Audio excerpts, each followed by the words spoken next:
I'm in the middle of building this kit from railroad models. I'll just show you the kit in a moment, but taking a pause from that to show you something else. So there's what I've got to on this. One evening's building of the railroad models kit. I think they specialise in printing. They do some excellent transfers and such like for models. When you see a kit like that, I think you've got to realise that it's the engineering as well as the manufacture of the basic material that you are paying for, because somebody's had to go to all the trouble of working out what goes where. Because in the packet all you get is effectively four printed sheets of paper, 3 of which have been glued to some modelling card. So the diversion is, look at this. Maybe that light is too bright. Let's point it up somewhere. Point it to the side. Which happened to get from the Railway Museum, and it's a kit to build a toy model that's based on the idea of the old-fashioned toys where you cranked a handle and you got some motion of a toy, something moving. And what do you get in this for the price? Well, opening up, there's a picture. If you need any help, you can call an expert modeller. They do all sorts of things. I think they only do one loco kit. But I was in two minds whether to get it. But when I've got it, I'm thinking, well, as well as the fun I will have from actually making this thing, I don't know if I'm getting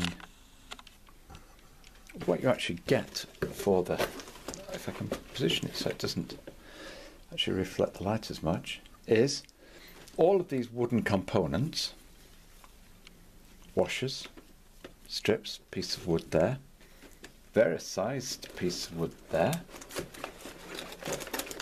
That's one layer.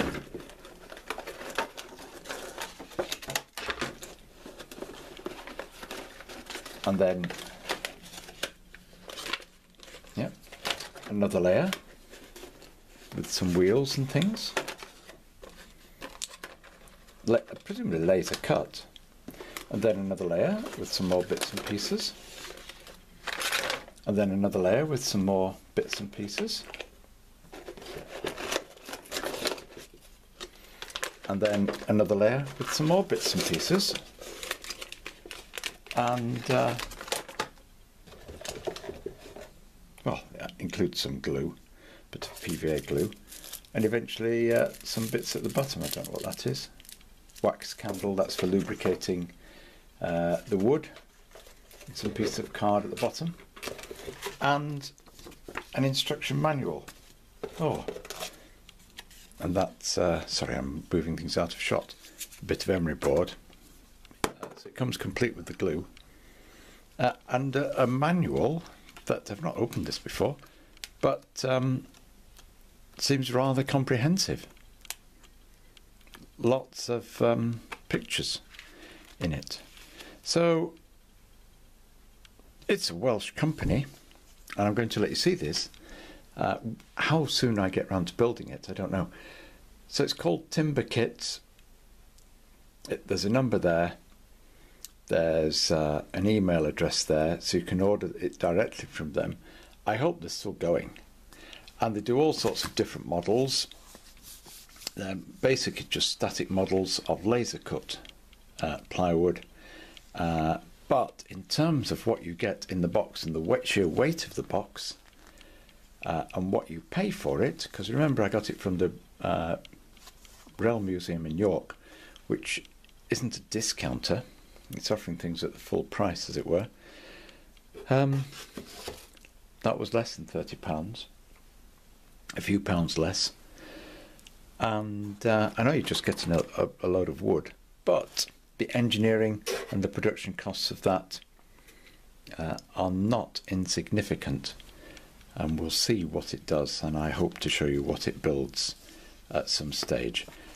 What I'd really like is a kit model of a windmill, and there is such a thing available from the continent for a continental outline windmill for several £100. But this is the right sort of price range for quite a nice little kit. And here is the cover for it. Stephenson's Rocket Automaton is how it's advertised or marketed. Stephenson's Rocket Automaton. And there is a picture, that's the sort of thing they make, of one that's been coloured. Where's the picture of the one that's been coloured? Oh, on the back. So obviously a picture of some of the bits and pieces that you get in the kit. I don't know if it tells you how many pieces you get, but there's one that somebody has obviously painted when they've made up